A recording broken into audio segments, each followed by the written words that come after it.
Why did you talk during the transition? The countdown was so that we knew. Roll it back. You've never counted down that transition a day in your Never. life. Yeah. Okay, but Very last first time I did the podcast and I had to edit it, I noticed that we were just talking during the transition and it was weird. Well, good news. We kept that tradition alive. And then I was trying to like decide where the video cut in, and it's just like in the middle of a sentence, I guess. I don't know. Yeah. What's up, everybody? Welcome Hello. back to the forecast. Episode 230. Do you know we've only done 230 episodes and it's been over 10 years now? Why Seems like a say low only? number. You're right. I We hate should use everyone. One weekly. only. God. It seems like a low number. If you do the We math, should be it's at not bad. It's 260. like 22, 23 episodes a year or something like that. So Someday we'll make a good one. That's really that's the number we should care about. It's too few. We should probably start this like daily. Yeah. Let's change it to like a TikTok format. Mhm. That's Yeah. what the youths like. The youths like the tick and the talk.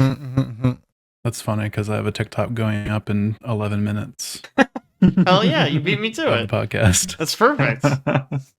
Do you like do clips or do you just compress it and increase the speed until it fits in TikTok? Oh, So yeah. that'd be better, I think. Let's do I that think from it now would on. be good. We would build brand identity. He waits until we say, "Do you like jazz?" Then he restarts the Mm. podcast and speeds it up. It's one of those. Every time Could we be say, early "Do for you this like one. jazz?" it starts over, but this time Yeah. it's the entire Shrek script. Exactly. Love Gosh. those. Yeah. Yeah. This is the forecast, episode 230. My name is Alex McCausland. Oh, I'm The rest of you are people with names. Who was next? You. Jesus Christ, just go. Oh, it's me, Chad McCausland. And I'm Jake. I'm Jake Butterkyle. Oh my god, we did it. Hello. Yeah, small cast today, only 4 of us. We got, of course, the traditional layoff news, some shift up in the industry with Xbox again. We're not talking about DLSS anymore, don't worry. Yeah, let's just hop into it. Epic announced a bunch of layoffs. They're laying off like 20% of their workforce, like 1,000 employees. Running the most lucrative game in the universe just isn't that lucrative, you know what I'm saying? They say the layoffs are part of a broader cost reduction alongside over $500 million in savings across contracting, marketing, and unfilled roles, whatever that means. I guess job positions that are open but have not been filled yet. Just shut those down. I don't know how that works. It's a I weird assume thing to that's what it include. is. Yeah. It's not really a layoff. No. The downturn in Fortnite engagement that started in 2025 means we're spending significantly more than we're making. We have to make major cuts to keep the company funded. That is a quote from, what's his name, Tim Sweeney? Tim Sweeney. I don't... Like, do you think, is this just like COVID stuff? Like, COVID happened and everyone just played Fortnite all day and somebody went, well, this will definitely never stop. Right. So let's spend money assuming that. Overhired, overinvested. Right, and then COVID, receded at least. And they went, oh, weird. People Video are playing game less market Fortnite. growth rate has not maintained like huge increases like it did during lockdown. Yeah, I would say it's a little of that, but then also I think they put their hands in like a ton of cookie jars, and they tried to see like what works. I mean, they have Lego now. They have like a racing. Epic, I think, bought, it was a while back, but they bought out Rocket League. So like, I mean, they just it's Guitar Hero, but it's not actually Guitar Hero. It's like right, Fortnite whatever, Festival. Yeah.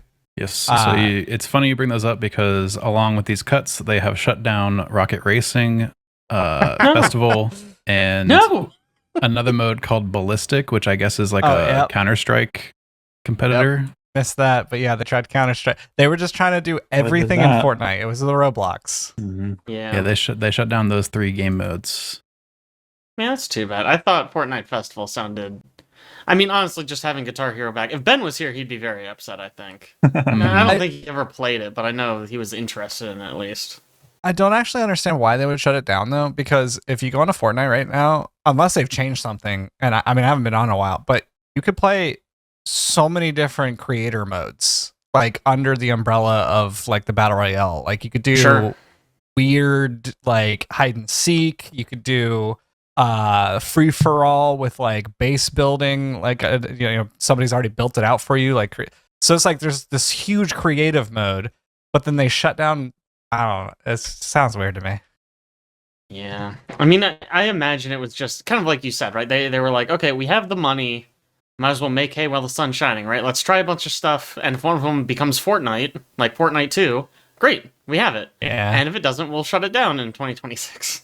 I just don't see It's how funny- they can't leave it up though. I don't. Yeah, I mean, I definitely agree with you there. Servers cost money, I guess. I guess, but That like, man, or you're like- Epic. Maybe they You actually got did it. need people to like maintain it for some reason. Like it Yeah. can't just live on its own. I was And those telling people are getting cut. I was telling Alex the other day that I read a quote somewhere from Epic CEO that was saying that like the legal battles between Apple Oh, yeah. and Google was kind of a joke to him, and if it goes on like a decade, then he'll start getting worried. But like he doesn't like the amount that Uh-huh. he's spending doesn't matter. Like it's pennies to him. Yeah. Yeah, but it's such a bad look, right? When something like this happens, Yeah. and that's just like, oh, you were willing to piss away all that money for nothing, really. But now this, it's like, oh, well, we do need to fire like a bunch of people, though. Yeah. This Probably hiring AI on. Yeah, probably. They're bringing The- Sora on. Sora needs a job now. Yeah. The mode's getting shut down is surprising because for the longest time I think they've been trying to do this whole like Fortnite is the metaverse / Yeah. every play will be in Fortnite in some way.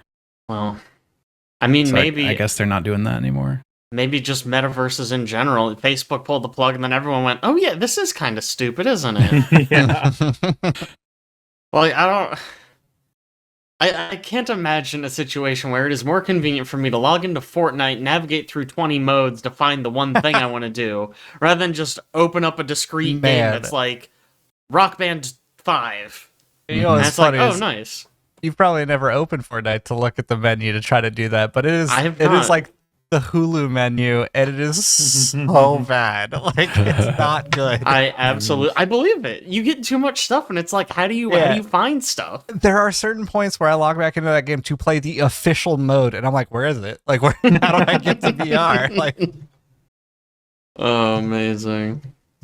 This also comes shortly after they just increased V-Buck prices, effectively increased them. In reality, they just Oh, yeah. reduced the number of V-Bucks you get for the same price. That's increasing the price with Yeah. like weirder steps. Yeah.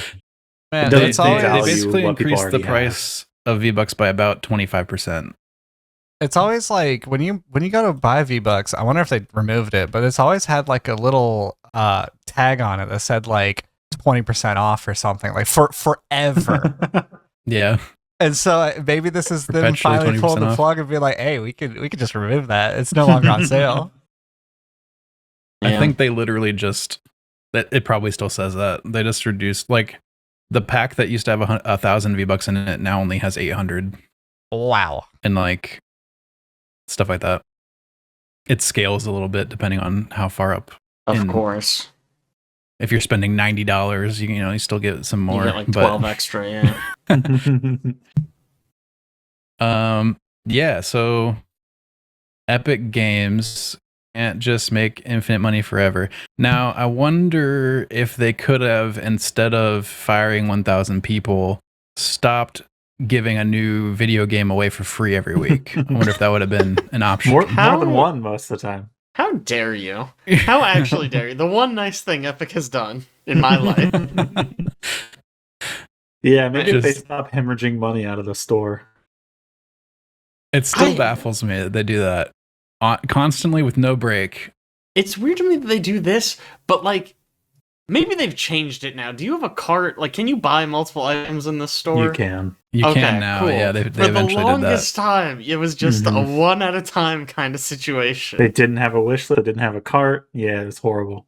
Yeah, Some of very. They have those them both big now. epic sales a few years ago that were actually like really good deals. You had to go Yep. buy one game at a time. Yeah. Yeah. That was really So annoying. funny. Speaking of, has anyone looked at the most recent free game they're giving away? Tomac Save the Earth Regeneration. Never heard of it. It appears to be a game about growing humans, like in Oh. a pot plant. Yeah, I added it to my account. I didn't really look at it. Yeah, well, it's kind of the first thing that comes up when you look at it. Yeah. It seems like your human plants have like stats, clever, sensibility, charm, liking.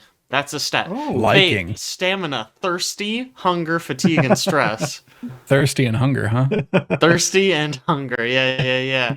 I'm looking at the screenshot. In the top right, there's just a meter that says singing, 88%. I don't. That's pretty good Not- singing. That is, I mean, certainly it's better than I would have done. There's a lot here, man. It appears to take place in the year 2001. Oh. Or is that? Nope, that's not when it came out. Are we Very trying to say weird. these humans that are grown in pots or whatever cause 9/11? I wasn't going to say that, and I still won't say that. Man. Oh, one other thing I forgot. The festival mode, like the Guitar Hero looking thing, today was the first time I heard anything about that being developed by like original Guitar Hero people. Oh. Apparently Was that's it? the case though. It was basically Guitar Hero again. It sounded like such a cool idea, but I feel like I don't know, man. I mean, maybe this is just me, but I feel like it wasn't advertised like at all. Like I know if Ben was here and we told him that there was Guitar Hero in Fortnite and they're shutting it down, he would say, "I didn't even know they launched that." Right. Sad day. Like I feel like, I mean, maybe you guys correct me if I'm wrong here, but I feel like that mode certainly was not advertised No. like at all. Maybe it Yeah. is in Fortnite, but I knew of it in passing. I also knew of the racing one. I had no idea that they had a mode that was competing with like tactic shooters like yeah, I Counter-Strike and Valorant. I vaguely remember someone talking about that like months ago. Is the festival one single player? I assume Just Guitar so. Hero? I think Because you can play Why it single shut player. it down? Oh, it can be multiplayer though? Yeah. Yeah. Okay. It's probably like Rock Band, right? Where Mm-hmm. you can Okay. have the whole band. It can be competitive. But even still, just like, this goes back to the stop killing games thing, right? Just like, hey, let people host their own servers. Yep. You know, True. how hard can that be? Before you fire these people, ask one of them to make like a dedicated server, like a standalone server thing. Yeah, whatever happened to like when I click play, like it's my connection now. Yeah, right. Like whenever I hear all this stuff, all I think True. is like TF2. Back in the day, you log on, there's like 100 community-run servers, Mm-hmm. and they're Log all on just now it's like that. chaos. Yeah. That's probably like all there is. There probably aren't. Well, maybe there are official servers. I don't know. It's Valve. It's probably are. Yeah. But just like, I don't know. There was a while where I wasn't playing any official servers because it was all just community stuff. And it's Yeah. like, why shut these games down when that's obviously something that's possible, you know? Yeah, the Mhm. peer-to-peer connection, man. Yeah, very weird. We kind of lost the Or art if of they'd have to community do it. servers. We don't Kinda really we- get server browsers. We don't get Yep. server hosting really. No, instead we get the crew shut down permanently Yeah. because they don't want to keep the servers up. I guess you still get it in like you can run a Minecraft server. Like survival crafters, you can Yeah. still run servers. That's Yeah. true. That's true. And I think honestly we just But lucked out the because Minecraft is the OG and it was, one guy Yeah. built it, so it was If like, okay, run your Microsoft own made server. Minecraft now, No Oh, no. way. it wouldn't have that stuff. Absolutely not. But like Valheim, I ran a server for a while. What's the Pokemon one? Power World. Worlds. How dare you? It's not officially affiliated. Yeah. But like shooters, multiplayer shooters, like that was a big thing with Battlefield 6 because they were like, "Don't worry, we're going back to like what you love about Battlefield," but they still didn't do like community servers on the main branch. They had this weird off thing where you can do community servers, but it's not on the official game mode, and you can't like unlock stuff in it and stuff like that. It's separate. Wow. It's weird. Yeah. Oh yeah, I wanted to talk about this is an Xbox and how this is no longer an Xbox. Oh my Because god. apparently Xbox has done away with the "This is an Xbox" campaign entirely, Yeah. and are trying to like kind of shove it under the rug like it didn't happen. Yeah, they deleted everything from their socials, right? Yeah. Like the blog posts and everything they had put up about it when the marketing campaign was first being pushed, like all that stuff's off the website now. It was still there as of like March 1st is what people have found, but at some point it got removed. This is obviously on the heels of Asha Sharma coming into power and Sarah Bond being passed over for the CEO of Microsoft Gaming. Sarah Bond was the spearhead behind the "This is an Xbox" campaign. And a lot of people at the company and also fans are kind of like anti that idea because it's like it goes against the Xbox as a console brand.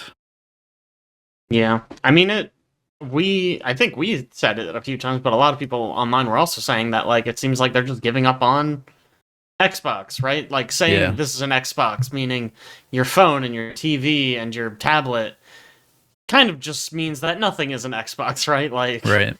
If my phone is an Xbox, why would I buy a console? Don't you have phones? Yeah, I mean, right? It had that energy. And So this kind of... You go ahead. Oh, I was just gonna say, I mean, because they talked about this. Phil Spencer, I know, talked about this. Like, Xbox kind of screwed the pooch and kind of lost the big generation where everyone was building their digital catalog. Yeah, he talked about that in the interview. And so, like, I get that they had to do something, right? Like, the idea of, like, we are playing from the back foot. If we just keep doing the same thing over and over again, we're just going to keep losing ground. So I kind of respected the idea of, like, doing something new. Mm-hmm. I don't know that it would have worked if it were given more time. It very much felt like they were just going to be like, okay, we're just going to do Game Pass, and that'll be our thing. But, that also didn't seem very, like, viable long-term to me either. I'm not a business guy. I don't know. Yeah, I don't know. And then that increased Game Pass prices by like 50% last year. Oh, yeah, that's right. I wonder, they probably don't release these numbers, but, like, how much do you think their subscribers dropped when they did that? Oh, I know I was one of them. So. Yeah. I would guess a significant margin. I mean, their cancellation portal went down because so many people were trying to access it. That's right. That's right. So that's a yikes. Yeah. They do seem like they were trying to refocus on console though, which is probably why this gets thrown out. All the talk of the new console, quote unquote, that's going to come out next year, possibly. Next year, man. Who's buying new consoles right now? Yeah, I don't know. 2027 was the year that was thrown around. Sony is talking about like 28 or 29, maybe. I still feel like I'm waiting for like a good PS5 game to come out. You know what I mean? Like, they're gonna come out with a new console, and then they're gonna be like, yeah, but we're still supporting PS4. Why? Like, this generation has been the slowest to adopt the new hardware for sure. There were so many hybrid cross-generation stuff, and then we've seen very few games that are like exclusive to the new systems and take advantage of everything they have to offer. Yeah. What really struck me is like I feel like we've barely had any games that fully utilize the current hardware. You know what I mean? Yeah. Like I always think about like towards the end of the PS2's life cycle, right? We had like Shadow of the Colossus, God of War 2. Like Mhm. these huge games that were like, whoa, I can't believe this is running on a PS2. Right. And it's like, okay, yes, we are ready for the next step, right? We have gotten literally every ounce we could out of this little console. We need something more powerful if we want to move forward. But here I'm just like, oh yeah, Ghost of Yotei looks good. About as good as any PS4 game, you know? About as good as Ghost of Tsushima. I don't know. I don't Yeah, know if I need it to like look comparing better. release PS3 titles to like end of cycle PS3 titles, they look like vastly different. Sure. Stuff like that. A lot of Yeah. ways, most of the stuff's looking worse and worse. Kinda. At least running worse. I don't know what's Running going on worse. with stinking Yeah. It's got to be that they have to like. It's just such a wide array that they have to optimize for, and so it's like, how can you do that? Because they still have to Sure. do the PlayStation 4, they have to do the PlayStation 5, then they have to port it to PC, and they have to make sure PC works. And in the back of their mind, they're like, "Ooh, we could probably get this on Switch, so let's try Sure. that too." Like, so it's like they're doing so many different. They're just like trying to pack it all into a freaking trash compactor. Yeah, It yeah. just doesn't work.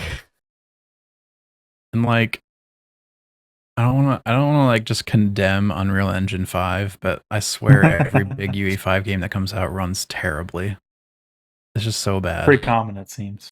And I don't know Yeah. why. I don't know. I mean, didn't what was that game? Claire Obscure. Ran Did it pretty run well. on UE? I think so. I mean, it looked like a demo for UE5, so I assume it was UE5. Yeah. I remember run when they well. announced it, I was like, "Oh wow, this looks like just like the standard library a little bit." It ran pretty good. I remember thinking I should have got more out of it for how small scale a lot of like the environments were and stuff, but it's I still mean, ran it is fine. also a turn-based game, so Yeah. you know, maybe not the what I should be benchmarking performance for. Like stylized graphics, turn-based, Yeah, right. Like kind of smallish environments. I don't know, man. It just, like we were saying, it just feels like a weird time to try to transition to the next big thing when it feels like we're still waiting for this one to kind of come into its own. Yeah. A couple other things Xbox is trying to do.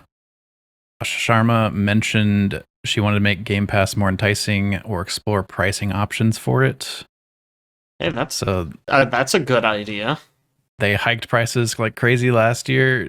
There's talks of possibly lower price tiers now coming at some point, which I think just means you get less stuff with it.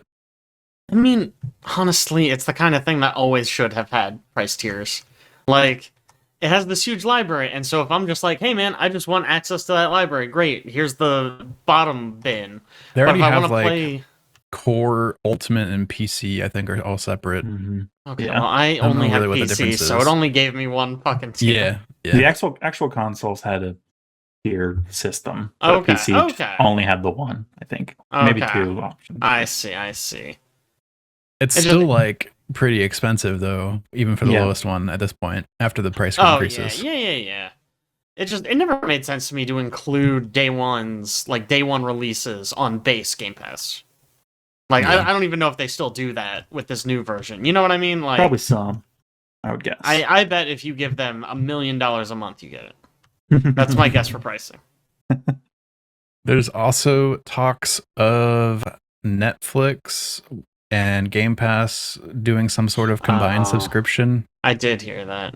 That's actually, you know that what? sounds enticing. Good idea. Actually, Depends on what the genuinely price good. would be. Yeah. Yeah, how much are we It's gonna talking be like here? $50 a month or something. Like, I mean, yeah, the number matters a lot, but like, Mhm. if it's reasonable, Because mhm. what, Game Pass is like 30 something right now, right? And then Netflix is around For like Ultimate, 20 it's like something. 30. Yeah, and then depends on again what tier of Netflix you get, Yeah. if you get 4K or whatever. But It's interesting. Netflix also, a lot of people forget / don't know about this, but Netflix has a game library that you have access to It's if true. you have a subscription. I see that all the time, and I'm like, what am I about to do? Just use my clicker to play a game? That seems so bizarre. Like, No, you can get games on like on your phone or whatever. I Yeah. think I've done it exactly one time. There was like a mobile game I wanted to try. It was on the Netflix service, and you sign into your Netflix account, and it just lets you access it. interesting. It's got Red Dead Redemption's on there. Yeah, it's like real games. So if they want to lean into that more, I could see this deal coming across, and then you could just combine those libraries and Yeah. get access to a bunch of stuff. They're Gonna gonna have to be work like- that out. There's gonna be a lot of overlap, probably. It's gonna be like Amazon Game Studios, where they come out and then they're just like, let's get rid of all these MMOs. Come out with Courtroom Chaos with Snoop Dogg.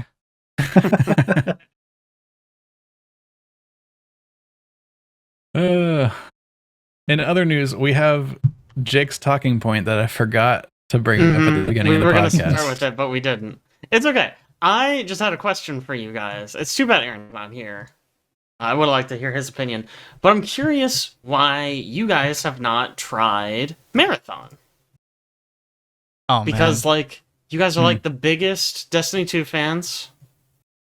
I know at least some of you like extraction shooters. What's up? What's going on? Well, it's $40. Yeah. But Fair. I don't think that's enough of a talking point. Because we paid $40 for Arc Raiders. For Arc Raiders, true. yeah. I mean, that's neither here nor there. I did try it. Did you do the beta? I did do the beta. I tried Okay. a couple rounds, and the one takeaway that like maybe I'm not giving it enough of a chance with this sentiment, but when I played Arc Raiders, from the very beginning of me looting stuff and like jumping into a match, like everything was very what I would consider intuitive. I knew exactly like, okay, that's a robot. That means bad. After a couple rounds of playing, I'd be like, okay, I know shoot wing, robot go down die. Sure. Everything looking humanoid, I had no idea what was going on. I didn't know who, like, if I was fighting like real players or robots, and the robots were super tuned to where like two of my teammates actually went down, and I had to like hide in a corner. When you're hiding in a corner, they just come into the room after you anyways because they're humanoid. So like it's not like they can just like fly around outside, can't really find a way into you. All right, I'm just gonna give up. Let me go away. The UI was super again unintuitive. Sure, but I mean that's a Bungie special, right? Like Oh yeah. And that's the thing is like I feel like with Destiny 2, it's super unintuitive, but then you get to kind of sink your teeth into it and take your time with it because it's a looter shooter. It's not an extraction shooter. Sure. So you can sit there in place, like really looking at stuff and trying to figure out, all right, what does this ability actually do? Okay, what does this gun actually do? Like what is this trying to tell me to do? Instead of like, I have 2 minutes to get to an extraction or else I lose my stuff. Right, I gotta figure this out immediately. Yeah. Okay. I think the quests were poorly done. It didn't feel good at all.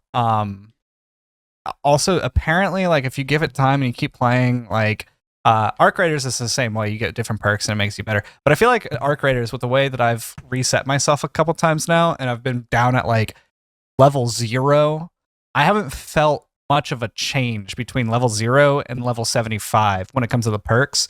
But apparently in Marathon, like it heavily boosts you, like it makes you better, like you don't feel as weak anymore against like the robots and stuff. So like maybe I needed to play more, but like why would I do that when I have Arc Raiders where like I can just pick up the game, I feel great already, let me just go pick up some stuff, extract, have fun. Yeah, I don't know. I do know I have a little bit of a bias where I'm like a tiny bit bitter because they literally kill 2 games in one instead of like when Arc Raiders came out, Arc Raiders had to depend on itself. It was just like, hey, here's this game. Hope you guys like it. Marathon came out and it was like, hey, here's this game that we took resources away from another game that you guys all liked. Hope you like that. Oh, you didn't. Now we've killed Destiny 2 and Marathon. Like, yeah. I mean, that's totally fair. I always thought their decision there was very strange. Felt like they killed all the momentum they had. Like after the final shape, it felt like they really could have capitalized on that and had a big push, but instead it feels like they just went, well, all right, we're done. Yep. That's my take on it. Yeah, that's fair. For I was me- just curious. Go ahead. I didn't get a chance to try the Server Slam before. Oh, excuse me, I That call was it a gone. beta. It's not a fucking beta, idiot. It's a server slam. The Server Slam was the thing that was right before the release. After all the improvements were made to the game, supposedly, after they delayed it for 6 months or whatever it was, and responded to feedback from earlier betas. I played it really early when I was still under NDA, so I will not comment on that experience. But I didn't get to Can't play. you talk about it now? Yeah, I don't- it's out now. Isn't there I like the don't- embargo that like lifts or whatever, and you're able to just talk about? I don't know how that works. Okay. I was under Sounds NDA like you for didn't whatever read that the test NDA. was. Talk to our lawyer and see what he says. Yeah. But I didn't get to try how the game was at the end. Also, I'm not a huge. I like some battle royale / some extraction shooter stuff in small amounts. And like Arc Raiders, for instance, I got to try that for free before it came out, and I was liking it. And then I bought it, and then lasted a few weeks on it before I kind of got over the whole loop in that game. And I just feel like I would like Marathon for probably even a shorter amount of time because it's more hardcore, focused on PvP type thing. Yeah. And then I would be done with it like really fast. I do That's kind of what- like some of the stuff they're talking about with, like, there was like a ARG that was going on in the game to try to unlock this new endgame area, and people solved it. And then they had like the Cryo Archive came out, and that has mechanics in it that are similar to Destiny raids, apparently. So that sounds interesting, but I don't think it's enough to get me to get in there. Yeah, for me, it comes down to just being a more traditional, from what it sounds like, extraction shooter. The only reason I got into Arc Raiders because, again, I tried it for free, and it was very, very different from most extraction shooters. It was heavily PvP focused, with a lot of friendly interactions with, or PvE focused, a lot of friendly interactions with players. It's a And I cool hear- social experiment almost. Like, Yeah. Yeah. And I hear marathons, very PvP, shoot on site, Oh, yeah, almost 100%. always. Yeah. I mean, Which the cool thing doesn't really about do it for me. the cool thing is it's a double-bladed sword. It's cool that there's the aggressive base matchmaking in Arc Raiders because you can literally choose the way you play. Like if you just want to go in 8 to 10 matches in a row and just like throw your life away, knowing that you're throwing your life away so that you could get into friendly lobbies, and now you're just like farming friendly lobbies, and that's like the way you want to play is like just go kill the queen or go kill a matriarch, and like know that you're like you still have that sense of like there could be somebody in this lobby that's going to backstab me. But for the most part, you have a bunch of friendly people that are going to heal you, pick you up, help you out, hand you stuff. I've had a lot of really cool interactions that way. And then there's the other end of the spectrum where you get a group together and you just go hard PvP, Stella Montez free kit, and like you're just going balls to the wall trying to see how much gear you can walk out with and getting like 200,000, space dollars in one trip. And it's like, that's cool too. space dollars. And it just seems like, Marathon is just the latter, where it's just how much can I get out of this run instead of like, from what I understand, I don't know if it was, I think it was a glitch, but there was like in the server slam, 0 communication with other players. And it's like, that is something that I heard about. I'm like, I don't like, that's part of what I like about Arc Raiders is like sometimes even in PvP lobbies, like you could talk to the enemy and then like you can work something out or like trash talk them or, I mean, I like Bungie shooter mechanics. I really like the aesthetic. Yeah. Aesthetic's cool. It's cool, but I also don't play Destiny to go run trials, Yeah. Yeah. I'm gonna play Destiny for the PvP. Yeah, I mean that's fair. I know. I mainly got curious because there's another podcast, The Besties. They did an episode about it, and they were Yes, really our really close positive friends and on it. competitors in the podcast space. And I thought it was interesting. They were talking about how like a lot of the missions made it feel more like you could play it single player. And so I was just curious, if you guys had thoughts on it. Yeah, I think it's reviewed well at this point, and like the Yeah. people that like it really like it. The player numbers are definitely not anywhere near what Bungie wanted, I don't think. I would imagine. Are they not. ever? Yeah. Well, I mean, this isn't like a Square Enix selling I was X about amount to of say. copies kind of thing. This is they only peaked at like 80 some K on Steam, and I'm pretty sure, from what we understand, that's the majority of the player base is on PC. This is like for once, and it's probably because it's like mainly a PvP game, extraction shooter, that it's mainly focused on PC. But yeah, it's not looking good. Yeah, they've been peaking around 30, 40K daily, which Yeah. is more than Destiny at this point. Well, yeah, it's because they gave up on Destiny. Well, somebody brought up a good point. Actually, this was something that I heard from an Aztecross video. But if you really think about it, Destiny dropped content, and when they dropped content, PvEers would like come back from what other game that they were playing. They would come back to that content. They would play it, and then they would leave after they're done with it. Sure. And then they would wait for the next content drop. Who were the people that were staying in Destiny to keep the players looking inflated? Those were the PvPers. Those PvPers are now in Marathon. So it's like you literally killed your game. You like there's not even Gambit players playing anymore. Like they're playing Marathon. Hmm. Yeah, I don't. I'd like to know what the actual numbers are. I can't imagine that the PvP player base in Destiny was keeping the in-between numbers that high. I mean, what else was there to do? And that like there's a certain point where I was only playing PvP in Destiny. Yeah. Because like the PvE content was done. Sure, I would raid like on a Thursday night, but like I was playing PvP for the rest of the time because that was like where I was getting the guns. And like maybe I was going into like a dungeon or something because I was like, okay, raid is happening Thursday. I want Indebted Kindness. Okay, let me just run this real quick. But like for the majority of the hours, it was PvP. And it makes That sense, is- right? There's only so much PvE content in there. I mean, once you blast through it, you're done, And then they remove content from like Sunset. Yeah. They don't remove it; they vault it, which is completely different. I'm Oh, Completely is that why in the lawsuit they said that they literally couldn't reproduce it? Yeah, that is why they said that. Gosh. Oh God, Bungie. Good stuff. Good stuff. Much like Marathon was a Hail Mary for Bungie. Wow. Good. That was good. I'm forgetting the planet, but you could have just brought up the planet. Yeah. Marathon takes place on Tau Ceti 4. There we go. Oh yeah, there you go. Much in another fictional story that also takes place in Tau City, Project Hail Mary came out. Yeah, Project Hail Mary came out. A couple of us went to go see it. It was a good movie. I really Really enjoyed good. myself.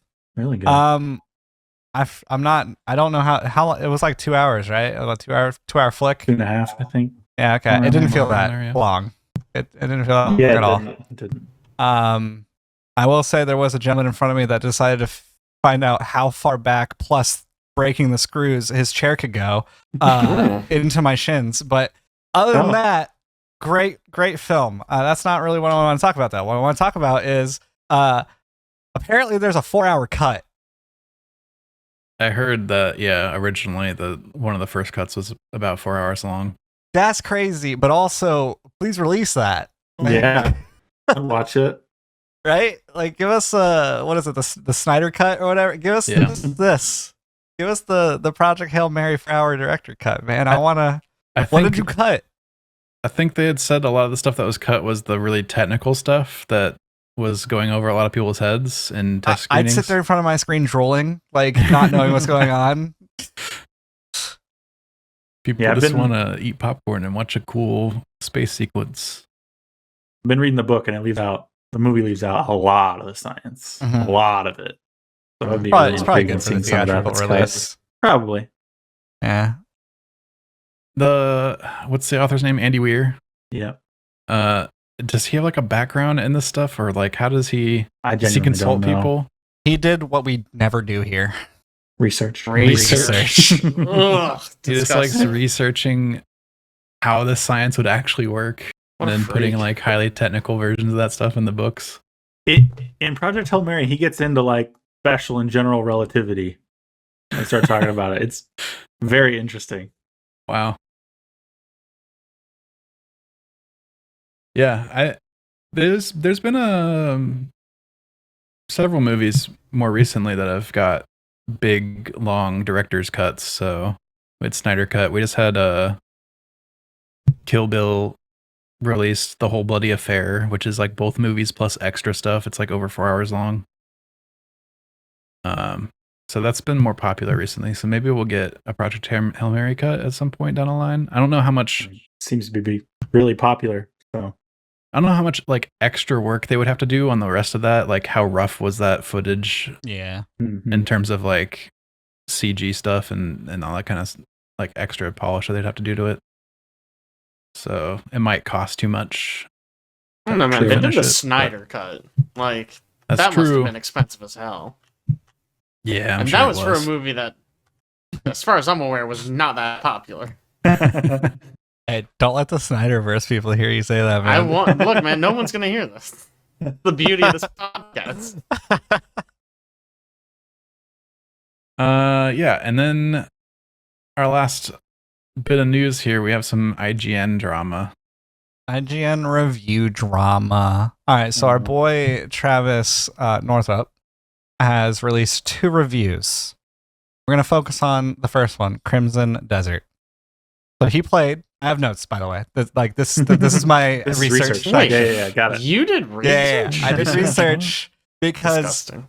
while I was reading through some of the tweets that were happening, one of the tweets that he released said something along the lines of, people who are picking apart my review haven't even watched and or read the review that I left. And I was like, I'm not going to be one of those people, especially on a medium that is getting posted online via a VOD. So I did a little research before the podcast. I pulled some quotes, and I'm just going to work through this a little bit. So first of all, he released his review after the embargo lifted. So on the 18th, he did not release it then. He released it on March 24th. That's important. It'll come into play later. He has played 130 hours, which is actually a good amount. I would say that I'm like probably, man, if I'm looking at Steam, because I finally bought it because I was refusing to do the thing, going offline constantly. I have 16 hours into it, and that's in the past, 3 days, and this came out on the 18th. I've been playing from the 18th, so if we do some quick math, probably have like 50 hours in. So, yeah, I mean, he played a good amount. I feel like I'm still kind of going through tutorials because of how many freaking systems are in this game. Mhm. He claims the controls are clunky. There's like a part of me that agrees with him, but at the same time, a part of me that's just like, that's a skill issue, because as he's saying this and he's showing the footage, he's trying to force push something, but he like slams his like grapple onto the ground. I'm like, dude, like, you say you've played 130 hours of this. How do you not know those controls by now? He says puzzles are unintuitive. Now, you guys know me. I'm not really a puzzle gamer. Who are you? I don't think that I excel when it comes to games that provide puzzles. I sometimes have to look puzzles up. There has not been a single puzzle in this game that I've had to look up. They are, if anything, they're so simplified, and it's literally just, what system do I have to use here? And if you just stare at it for a second and you realize the systems that you have in play, and you understand the controls just on a basic level, you'll be able to solve the puzzle. And if you don't understand the controls at a basic level, if you are doing something near something, down at the bottom right-hand corner of your screen, there are buttons. that you can just guess the puzzle based off of those buttons that are shown at the bottom right hand portion of the screen. So he says puzzles that often feel like you have to brute force your way through, coming up with a creative solution. I've not felt like I've had to brute force my way through. He said in one section I had to climb to a high area to solve the puzzle, but couldn't reach the high area due to stamina limitations. Huge skill issue. I literally today just did this part. You get stamina potions. You get skill points to get more stamina. There's also ledges that you can sit on while you're climbing this to regain your stamina.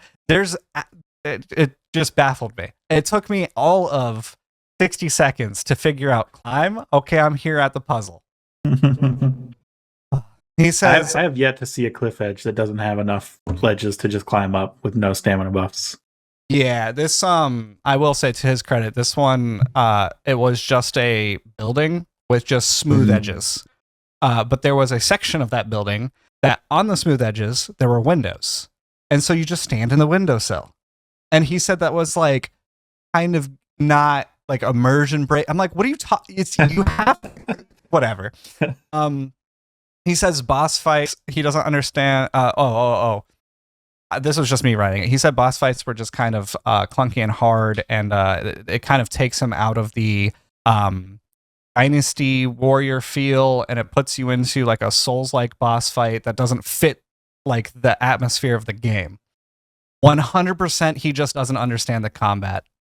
Just absolutely does not understand the combat.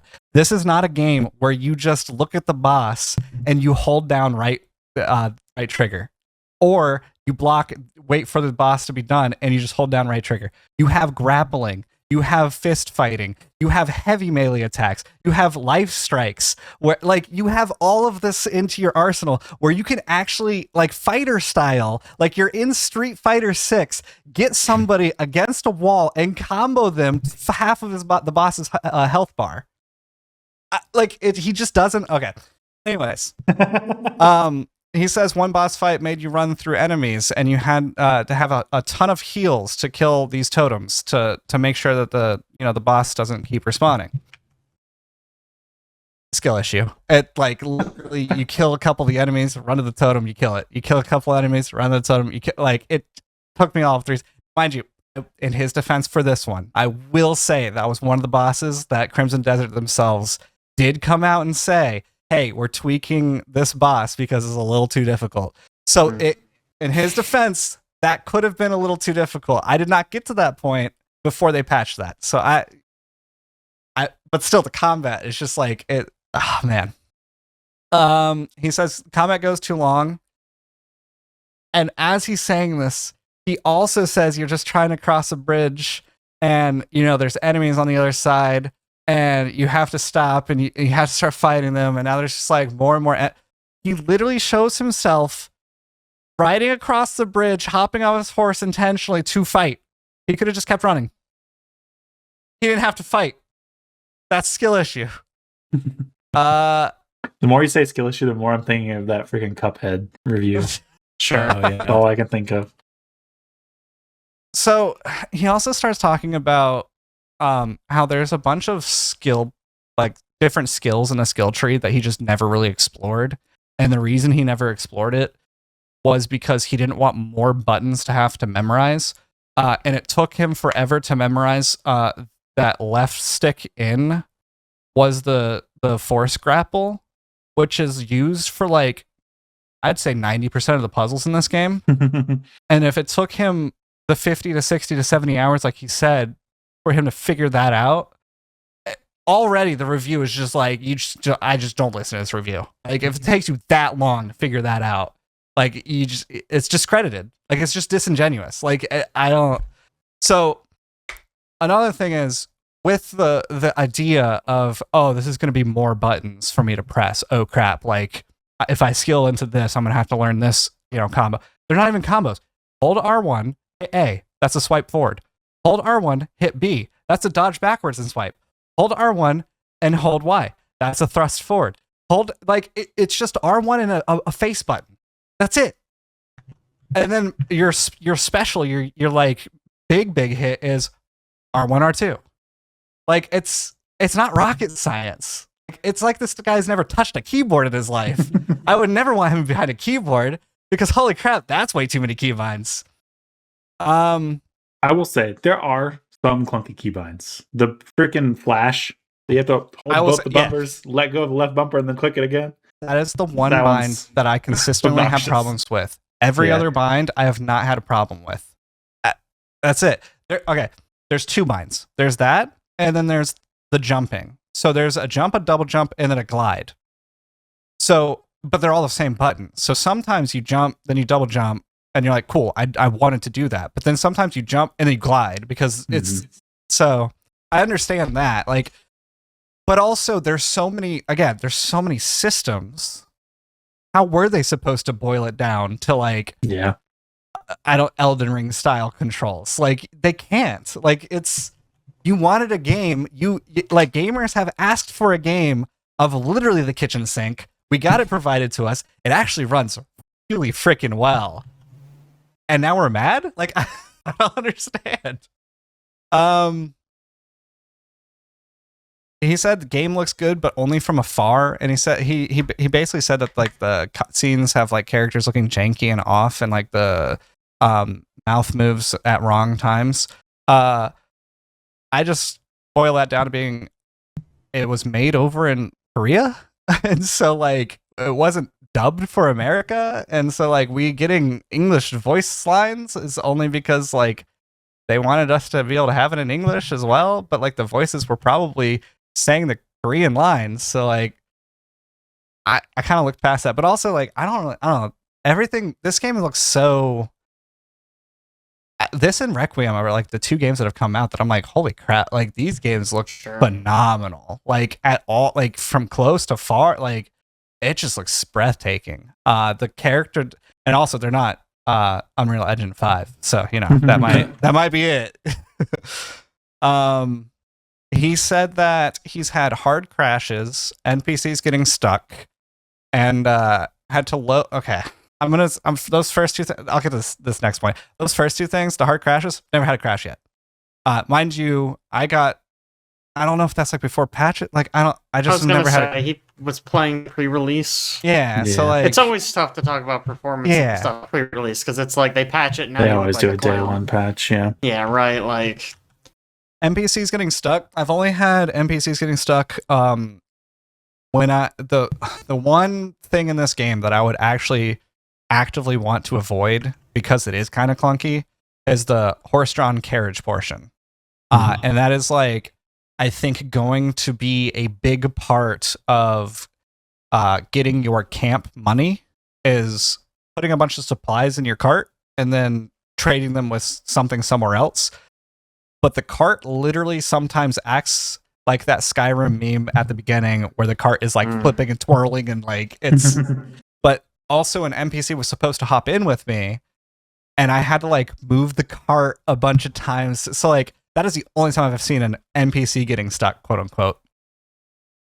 This next part, like, makes me so mad. You don't even understand. Like, the biggest skill issue that I've ever seen in gaming, period. I had to load a 7-hour prior save file due to a quest not registering. Why are you waiting 7 hours of gameplay to save? Also, there are 3 auto saves. So what are we talking about? Man, the more I think about it, it's just whew. And then after all of this, he gives the game a 6 out of 10. It's okay. It's an okay game, is what he says. He has given High Guard a 7. He has given Concord a 7. He has given Marathon a 9. Wow. Man. Okay, so this is not specifically an attack on IGN, but there's some more things that I kind of looked into. I was going to go more into detail on his Marathon review. I did watch it. I looked through it. It kind of I feel as if he kind of went down the same path of praising the game for some things, but then also saying the same amount of negative things that he said about Crimson Desert and gave it a 9. So it just makes no sense to me. But again, not this next segment, not specifically an attack on IGN, but the review embargo lifted on March 18th. Pearl Abyss stock on March 18th was, this is in their dollar value, 65,600. It tanked to 40,700 on March 24th when IGN released this review. It might not have been their fault, but I'm just saying that it is now back up to 66,200 as of today. So gamers are liking this game. And he's also, Travis is wanting, he's kind of poked out there that he's going to do a re-review. With the way people are kind of interacting with him, this video included, I almost think he's just not going to, because he's kind of in that high and mighty, like my opinion is my opinion, and Sure. you're gonna take it with whatever. He brought up No Man's Sky quite a bit, basically saying, "Oh, we've done re-reviews all the time, but that's when they release new content." He alludes that because of some of the quality of life changes, like it's going to be like super game changing, and that's why he'd want to do the review. I played before the quality of life changes, and I played after. It's the same game. Like he's going to give it a 6 out of 10 regardless. Like it's just not going to be a change. Another thing, as of March 26th, after that quality of life change came out, IGN posted a article titled, which I didn't. This is the part where my research goes away because I just couldn't bring myself to read this article. But because the title says, "Can Crimson Desert patch its way to a Cyberpunk 2077 style victory?" It just sounds so clickbaity and disingenuous. Like Cyberpunk came out, and at the time when like the 30 series cards were like one of the best, was unplayable on a 30 series card. Yeah. Like it was 40 to 30 frames at that point. And over the course of like a couple years, they released into like a 1.0 state, and it's like a phenomenal game now, and like you can go play it now, but like Crimson Desert, you can at launch felt as if it was, Cyberpunk's, couple patches deep. Like it Sure. at launch, it felt very good, and it's only getting better. So like saying, "Hey, they patch it into a Cyberpunk 20," like no, it's already a victory. Like calm down. That's my IGN review drama in a nutshell. Well, Well, I- what's your transition? I have an issue where I can't. I've been trying to get companion up for a bit here, so I can do our fancy transition to Whipple. I see. Did you That's the did you issue. need me to continue? Because I was trying to cut it short here. It's not working. Oh my I wonder god. what this button does. What Bipple? It does with Bipple. What Bipple? What do you know? That's manual. That's manual style. Oh yeah, that's how we I was do it wondering now. if that was gonna work. Okay, Whipple. That's some good Bipple. stuff. We can just run into. Let's talk a bit about actually playing Crimson Desert, maybe. Sucks. 6 out of 10. Since several of us have been. I am joking. I have not played this game. And you should. Really good. It's so it's an open world RPG. It's got some quirks to it, I will say. It's got like a GTA sprint running system. So like that's kind of funny in a like medieval time. Like I don't know, you have to hit A to sprint. It's kind of funny. It's also got some other there's- GTA. You can drift on your horse. Yeah. Yeah, so you can basically, like, if you think of something that you want to do in this game, you probably can do it. That's pretty much what Pearl Abyss has tried to accomplish here. Starts off basically you're a bunch of gray mains, which who knows what that means, and a camp kind of talking amongst each other, and then boom, calamity strikes. Then the story begins, and you kind of make your way around towns and Downtown. try to regain regroup with your companions and get some fame and stuff in the towns to where you can buy stuff, or you, like, do some arm wrestling or gamble, or So talk many to mini different games. vendors, and they request you to go do some stuff for them. One guy had me go down to a fighting ring. Hey, I want you to advertise this store for me, and they're just like, sure, I'll do it. And you go back, and the guy gives you a potion. It's like, oh, cool. So it's like some of the side quests are pretty lackluster, but I mean, for the most part, like, I have had a blast playing this game. It is like the first game where I've like not really tried to go from like point to point, and like I have gone off the beaten trail and then accidentally happened upon the main quest and I'm like talking to some person. I'm like, oh, this is the main quest. Oh, cool. Bunch of different like caves to explore. And when I say explore, they're not that big. I mean, the vastness is above land. Definitely the vastness is like on land. The caves are very short. You go in, you get like a weapon or armor, some sort of item. I mean, there's crafting. There's basically base building, home decorating. Again, think of something. It's in here. Like it's a lot of fun. I'm only 6 to 8 hours in, somewhere in there. I only recently did the camp thing. But so far it's felt a lot like Skyrim or Oblivion in kind of world. Macro gameplay. And then moment to moment gameplay, I think, feels a lot like a kind of an Assassin's Creed style combat. What it feels like to me. And then the boss fights are a little more Dark Souls-y. Is it like a counter-based combat?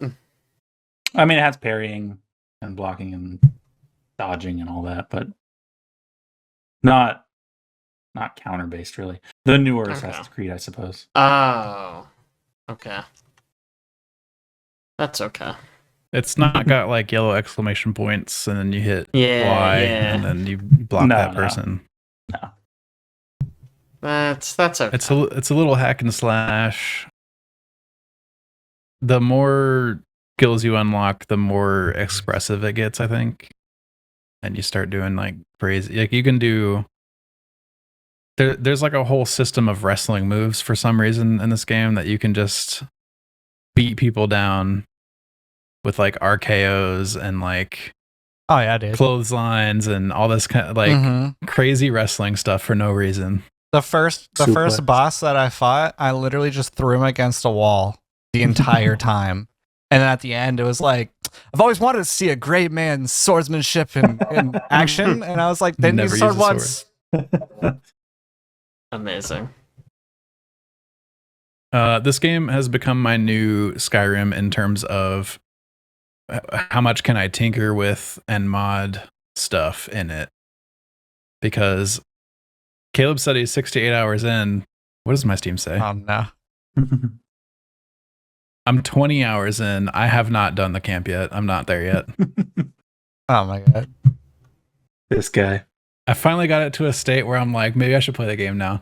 But it's just been cool tweaking. Like I'm in a Discord just reading stuff every day that people are working on tweaking small graphics. Is this like stuff. The reshade and stuff like that? Yeah, there's like reshade and Reno DX, and they're working on like tweaking HDR stuff. And yeah, okay. Alex, I'm gonna need a quick user guide so you can run me through that. Yeah.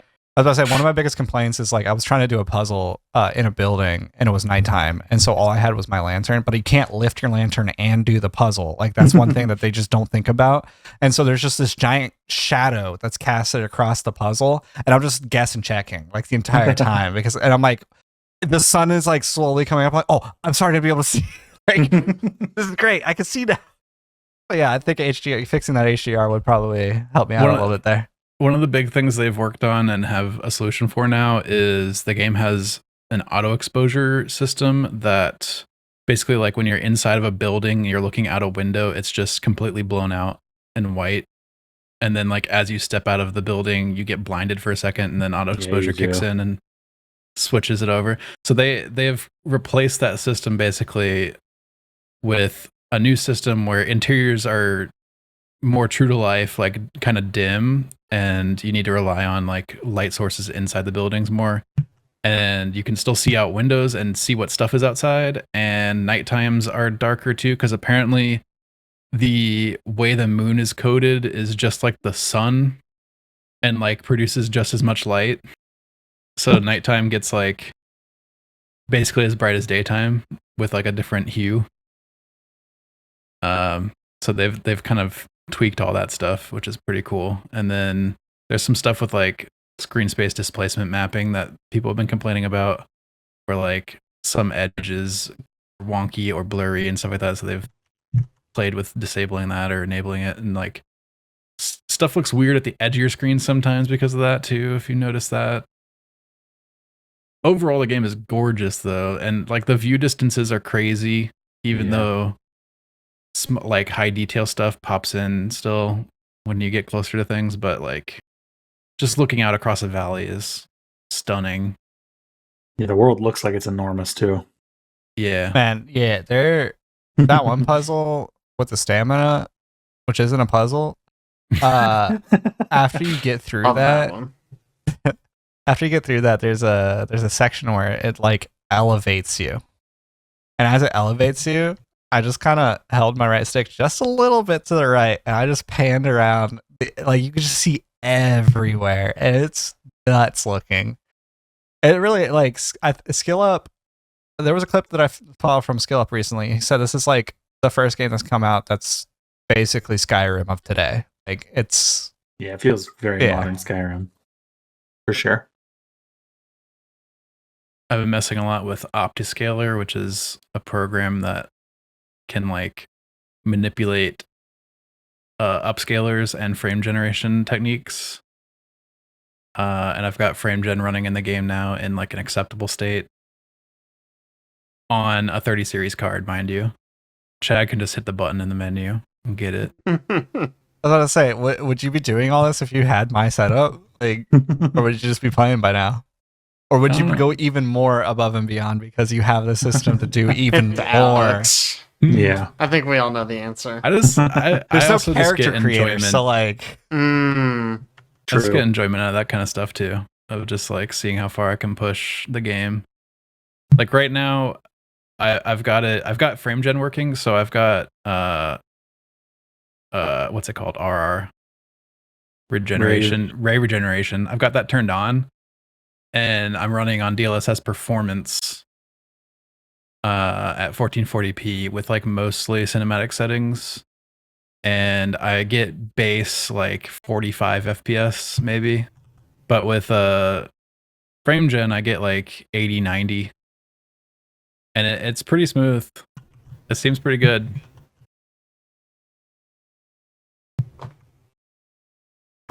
Also, I figured out how to use Intel's frame gen instead of AMD's frame gen.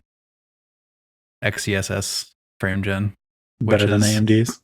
Yeah, it's a newer model than the one that you can get access to from AMD, because you have to use the FSR3 one from them, because FSR4 either doesn't have its own frame gen model yet or is not accessible on other platforms yet. It's just not available. It's cool digging into all the tech behind the stuff. I look forward to having fun in the game.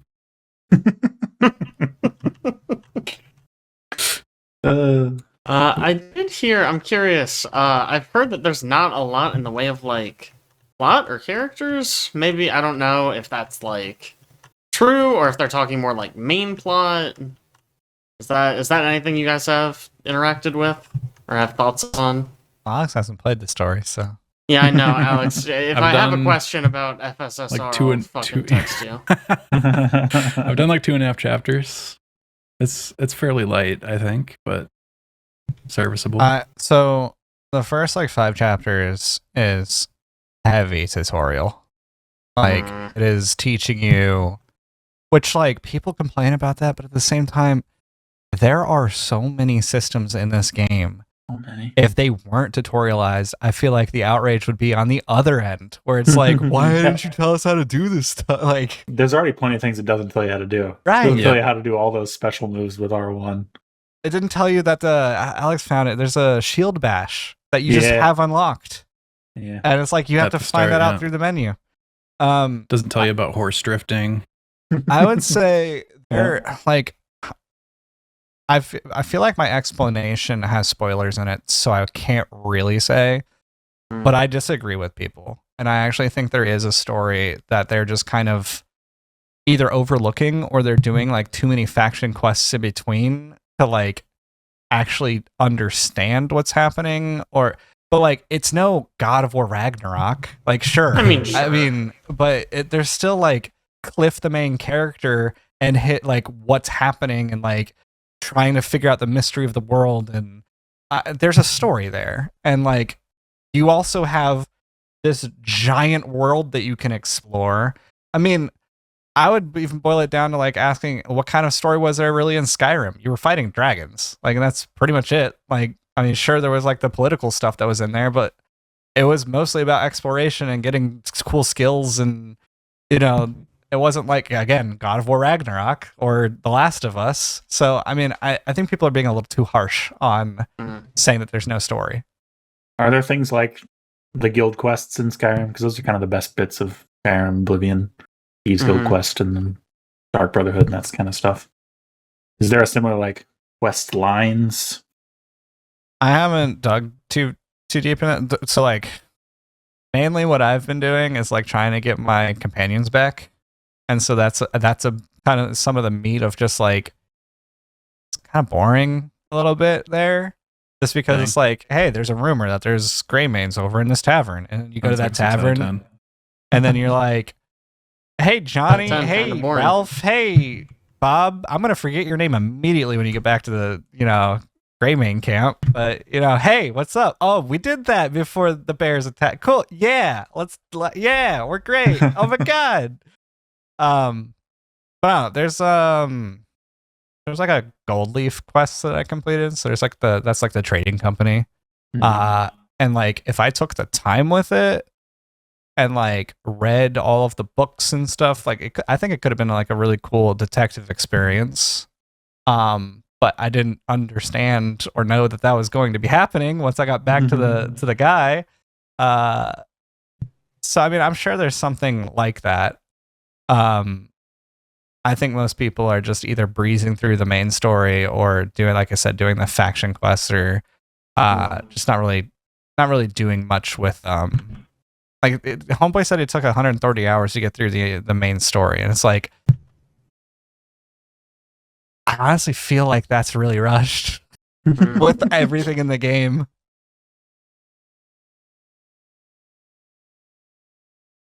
Cool. Moving on from Crimson Desert, I guess. What else have we been playing? Caleb, what have you been doing? I played through Berry. That's berry like fruit, berry like put under the ground, and berry like the fruit again. Berry. It's a really fun first-person incremental game. You grow a bunch of berries. Incremental. Yep. What's that? Incremental game. Like no, I don't know. Not quite an idle game, but similar. Is it an idle game?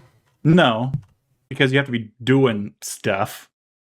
What's an example? Give me an example. All right, the goal is you grow berries. I would have called them the same. Not quite. So you grow berries and you throw them in a hole, right? And that gives you money. And then you can upgrade how fast you grow berries. You can get like a vacuum gun, so you can suck up a bunch of berries and throw them all in the hole at the same time.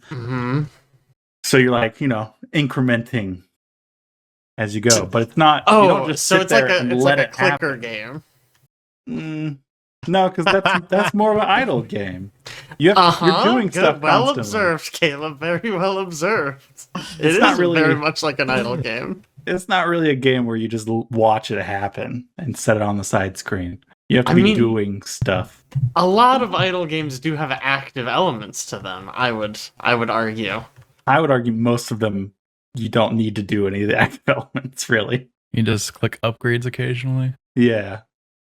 I mean, not really a thing in this. There's a lot of different ones, but okay. It's like a game about feeding a black hole. Yeah. Where you have to like every run to feed the black hole, you have to do it yourself. Yeah. But like you get better at it. Right. Exactly. Yeah. It's a so, yeah. wonderful game that satisfies the incremental itch. I've never heard this word before. Well, I have, but I've never Incremental? heard it used in gaming until what you just said. And now they're just like blasting, like I'm supposed to know what incremental games are. Yeah, man, it's an incremental game. I don't know. That's what they're called. It's an idle game. It's not an idle like- game. It's like Idle games are incremental games, but not all incremental games are idle games. Do you want to know what this There's game a is distinction. similar to? There's a I would love to distinction. know what it's similar to. This game is similar to Are We There Yet? No, it's not. And Escape Nope. Backrooms. Nope. It's like- oh, so it's like bad. Is that what I'm getting? It's So like it's not Baldur's like Gate those. 3, because like you do fights and then you level up and you Oh, increment your Baldur's Gate level, 3 is an incremental game. I get it and now. then you get better at fighting, and then you do more fighting, then you increment your level again. It's all coming together for me now. Well, back to Berry, Gosh, the incremental game. Like I said, you grow a bunch of berries, throw them into a hole, you get money, you grow more berries, and you're on the set of a children's show. Got some darker elements going on because there's like a day-night cycle where during the day you're growing the berries and throw them in the hole, and at night you have to go find the bed before the hole eats you, so that you can level up your stuff. Yeah. So it's got some like darker elements. There's a store where you can find all these like little tapes about the main character and her story as you go through it. Got a whole bunch of like challenges to beat, and yeah, it's very fun. I recommend it. Good incremental game. I was one of saying those good incremental incremental game. games. Yeah. That's what it's called, man. Okay, weird. I wasn't expecting the horror elements. Yep. It's not really that. It wouldn't scare you, I don't think. Hey, I'm a horror gamer now. So yeah, let's yeah. switch to Alex. Tell us. I didn't even put RE2 on here, but I did. Why I did play didn't through you? RE2. That's the only thing I want to hear about. What did you think of RE2? I How would- was your experience? It was fun. I do feel so. Have been going around telling everybody I played RE2, so I can play scary games now. But I do feel like I kind of cheated because I played what I think is the scariest part of the game while sitting in Discord with Chad and Caleb and Caitlin, all like in my ear. You are allowed to have So- friends. I wasn't like in the dark, isolated, like getting the best, like the most authentic experience What's you the can. scariest part of that game? I think like the second half of exploring the police station after you start getting stinking stalked by Mr. Man. X. Yeah, That's fair. that is the scariest part of the game. Yeah, anytime he can show up, it definitely raises the old blood pressure. Yeah, it sounded like there Alex was- almost had a heart attack once while you're on the Yeah. call. There was one time that I didn't hear him around anywhere. I thought I was fine, and I just walked through a door and I insta got grabbed, and it was crazy. Is it maybe Um, because you were chatting in Discord instead of paying attention? Maybe I don't know, but there's several times where he got me, and I was freaked out. But He does that. Mhm. that's kind of where I put the game down last time. Was I couldn't handle just Yeah. constantly being stalked. It's too much on top of everything else. But I made it through this time. It was good, and it's a good game. I had a lot. I like the story. I like the characters. There's cool set piece moments. The puzzles are great. I think Yeah. Did you play Leon or Claire?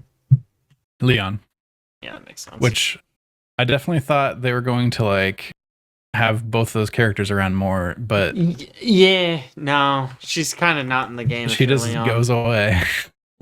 It's kind of it's weird. I don't know if maybe it made more sense in the PS1 original, but certainly in the remake, you like run into her and you're like, who the fuck is that? Yeah. Like, why is she here? And then I guess they want you to replay the game as the other character Yeah. and see like the differences, and they move items and stuff around on the second. You get different Run. weapons. Mhm. Really, I didn't know that. She Yeah, doesn't get a they're- shotgun. It's Huh. like She an gets a grenade SMG to launcher. start, right? And she gets a grenade launcher, yeah. I don't know about the SMG. I never played as her. Hmm. I've been wanting to do another run through, but I, haven't, of course. Yeah, I was into it. I think I downloaded RE3, so I think I'm gonna try to play that one now. You don't like RE3, I know. I remember when this came out. Look, you were man, like, you play whatever you want. Just weren't don't excited about this RE3. expect the same level of experience. You know? Yeah, I've heard this one's much shorter. Yes, it is. So blessing in disguise, honestly. I just want to see, like, maybe I'll just play all the main numbered ones. I don't know. We'll see. Well, you did miss one, I think. Well, One. besides one, Besides which one, has one not doesn't been count. modernized. It had a remake. There's rumors about it having a remake. It already has in the one works. remake. Well, another one in the works. An A actual remake? It was just a HD kind of thing before, right? Remaster, I guess you would call Remaster it, almost, instead of yeah. remake. Yeah, I thought it probably. was. I think Yeah, there's I rumors mean, of a I real think it remake. looks significantly better, but yes, they didn't change the controls or anything, right? Like, Yeah. Right. same camera, but like significantly better looking.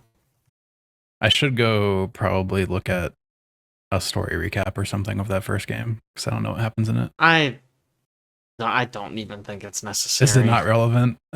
Did you feel like you were missing out at all in 2? No. Nope. Yeah. Mm-hmm. Pretty I rest my self-contained. case. The other thing you need to know, Wesker's an asshole. I don't even think you need to know that for 3. I actually know about Wesker just osmosis. because, yeah. Pretty sure he was in 5. He was in 5. Was he Yeah. in 5? Okay. Was he in 4? Yeah. Okay. Not Wesker? not much. Yeah. Was he? At the very end, really. Oh, okay. Is that only in remake, maybe? No. I think he's in the original too. Don't think he is. He's Whatever. definitely in the remake. I'm pretty sure he's in the original. Anyway, I'll just talk about my other game now, I guess, which is Life is Strange Reunion. They put out a new Life is Strange, guys. Who knew?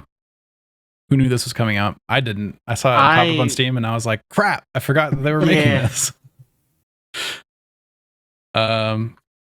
Yeah, this is the follow-up to Double Exposure from like 2 years ago.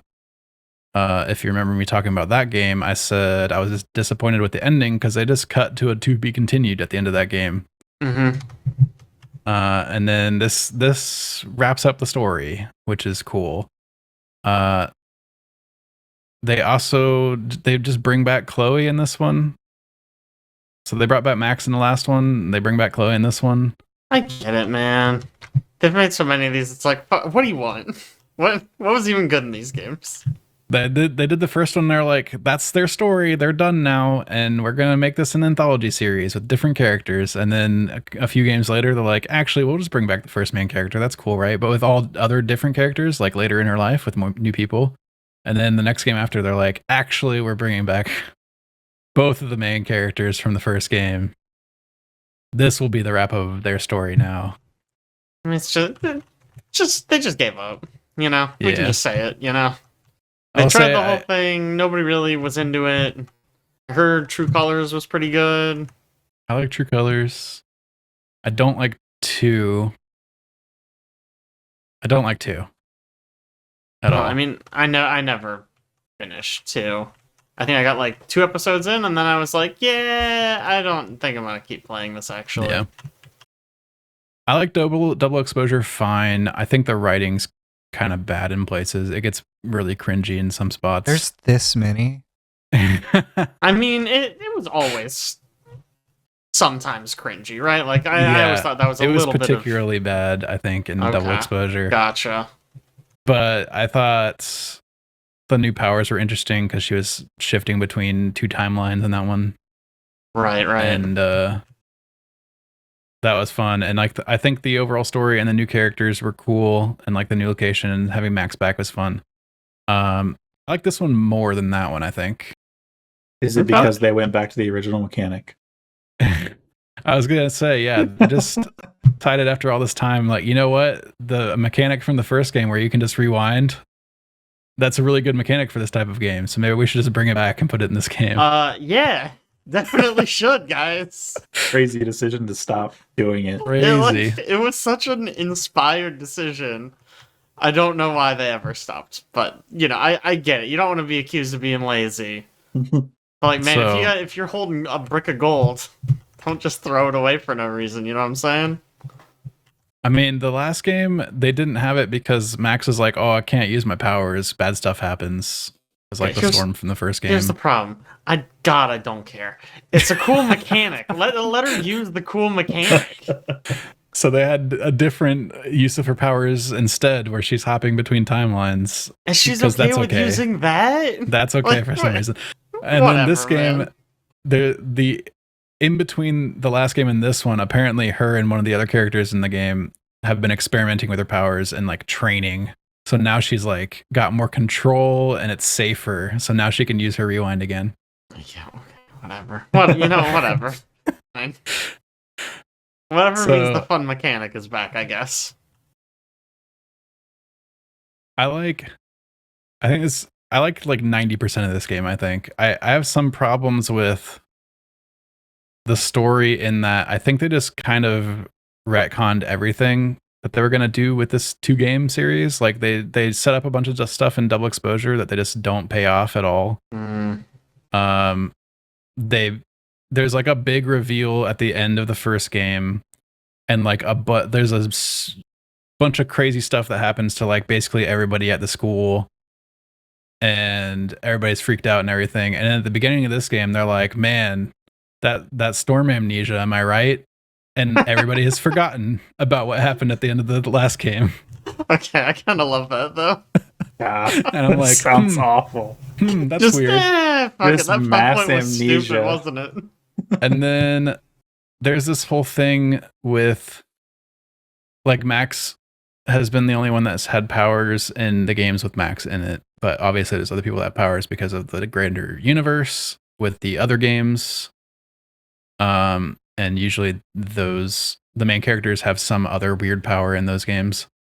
And then Double Exposure was the first game where you saw somebody that had a power besides Max like interact with her, and then at the end of that game there's another character that you're led to believe has a power.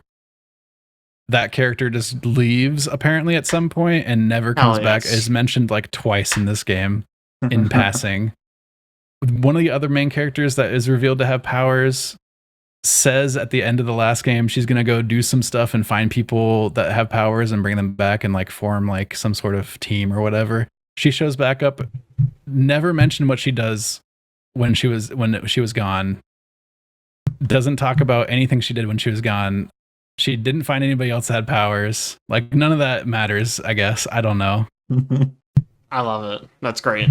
This reset button, man. Yeah, Yeah, man. and instead we just get to figure out like how Chloe showed back up and the consequences of that, and like the other bad stuff that's going to happen, which is at the beginning of this game you get back from a trip and then the whole campus that she works at is on fire, and she's like, oh my gosh, it's on fire, and people die and stuff like that. And then she goes back in time and she's like, I gotta stop the fire. And that's like the premise of this game.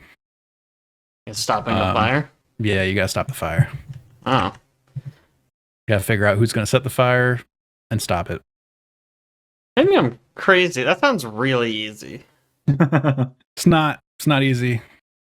Turns out it's not easy. Like bucket of water.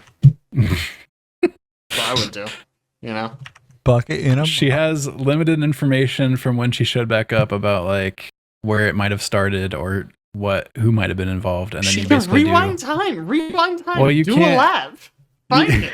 Find the guy. Find the You Why fire. hasn't can't she just been keep training? on doing that, man. That's too much use of her powers. It could be bad. It could be a storm or She's been something. training. Oh my fucking He has more god. control. Yeah. Yeah, Bad training. man. On that topic, there is one scene in this game where I'm like, they make a big deal about like, oh, you can't go into the photos and go back really far because that's dangerous. Like we don't want to use that power. We don't really know much about it. And she does that once by mistake at the beginning to start the game and try to figure out who did the fire. There's a part, and they established throughout the entire game that she's okay to rewind a little bit at a time, like 5 minutes or less, totally fine. Sure. There's a part towards the end where like people are trapped and a ladder falls and she can't rewind to get the ladder back up. Like, I don't know why. I don't know why. That's pretty funny. And she does like a whole dramatic alternate scenario, which uses way more of her powers than I think rewinding the ladder would. It doesn't make any sense. Besides that, though, I liked all the characters and a lot of the rest of the writing. Just less cringe moments. Having like Chloe is really fun. Any plot that includes the ability to go back in time is always gonna have holes somewhere. It's gonna have holes in it, man. Yeah. Like the movie Holes. Yeah. That's gonna be just playing somewhere. Yeah, one of Shia LaBeouf's best. Made me bite into an onion. Not bad, actually. And then it actually reminds me, Aaron had us do at youth group hot, instead of hot potato, it was hot onion. And these were called like the Man Olympics or something, or like Man Games or something like that. And so it was hot onion, and if the onion landed on you, you had to take a bite. And so it would just land on me every time. I just took a bite, and I was just like, whatever. And Aaron's like, all right, we're done with this game because Chad is unaffected. He just liked to torture kids when he was younger, huh? Oh, yeah. Yeah. So what happens when you grow up with a younger brother, you can torture him. Man, I was going to say one more thing about Life is Strange.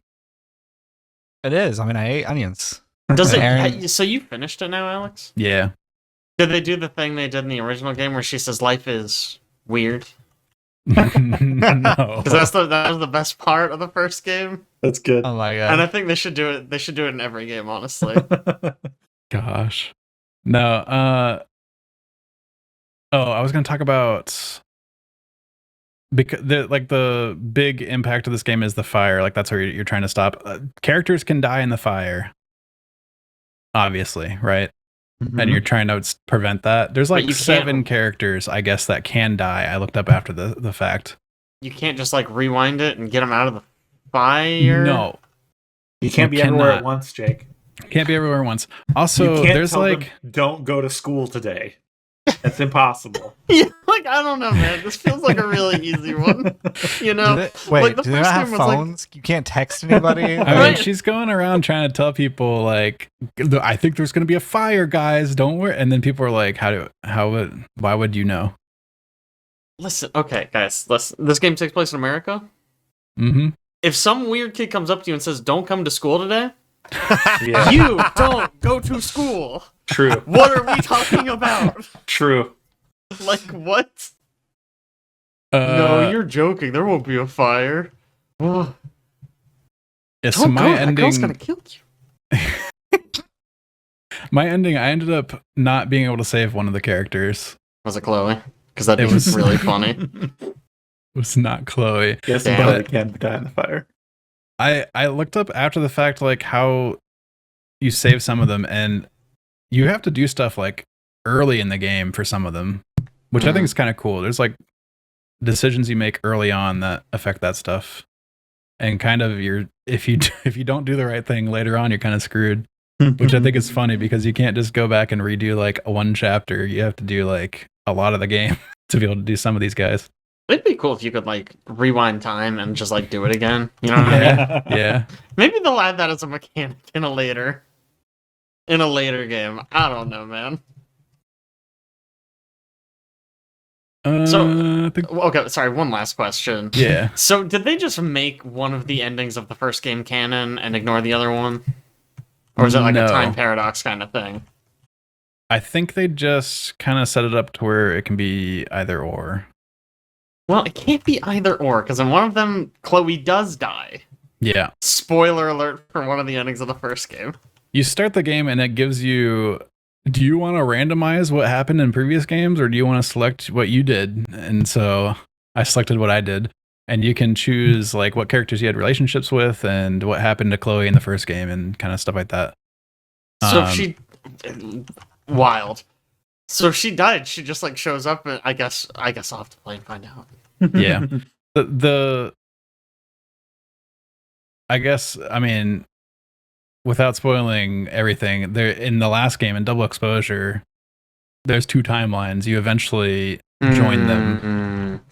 Oh. And then as a consequence of that, I think what happens in this one is either version of Chloe existed in one and the other one existed in the other one, and then they combine. So then one of them is still alive. I see. But Can't use her power to rewind, but can merge timelines. Got it. All right, lady.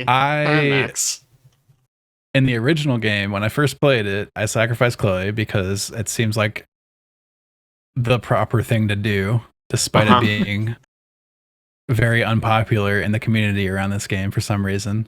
Really? Yeah, your choice is literally For like the entire town, right? Rewind what you did to revive her, or sacrifice the entire town.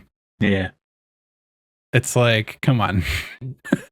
Yeah, what are we? You mess with time to begin with to bring her back, like just to undo what you did. That's like the proper. I don't know.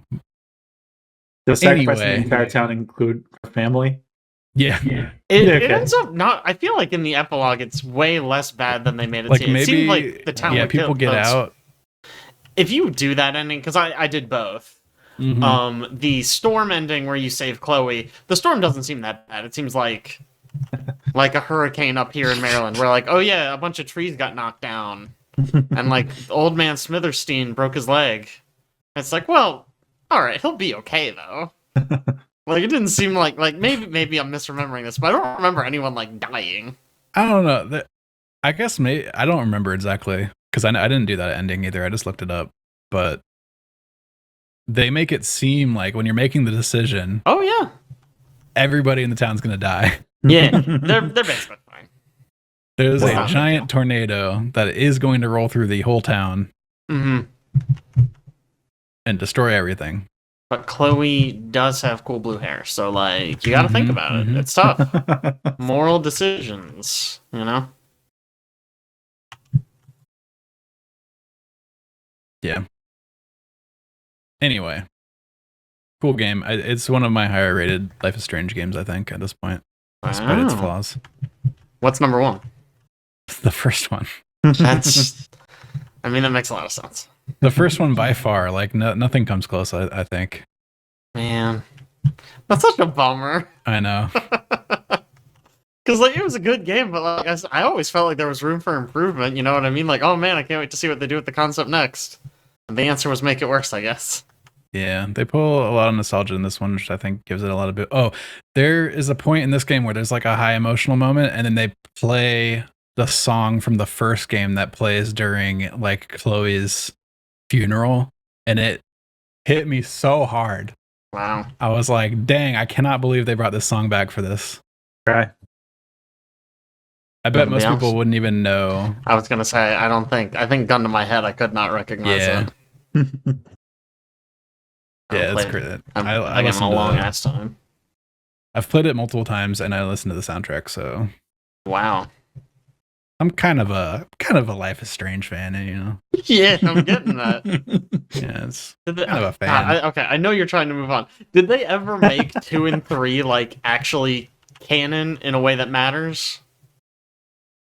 I mean, nothing from those games Is in shows these? up in Okay. these. Yeah, Okay, because I know they were. It seemed like they were doing like an expanded universe. Like, oh, this game isn't about Chloe, but Chloe's out there somewhere, and maybe, or not Chloe, Max, I yeah. suppose. And so I was wondering if, like, now that it feels like they're sort of like wrapping stuff up or trying to do like a bigger conclusion, if they would be like, oh yeah, and Mr. Incredible, whatever the fuck that guy's name Yeah.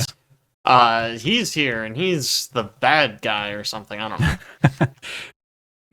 No. They kept those games very separate because Okay. they were like, "Yo, these games are going to be entirely separate." And then, yeah, I don't know. Those characters don't relate in any way. Sure. So I I guess I that'd be wasn't hard to sure if bring they them in. would try to bring it all together. But that's cool. It's probably for the best, honestly. Yeah. Anyway, sorry about how long that took, Chad. Yeah, so I've been playing this incremental game called Tangy TD.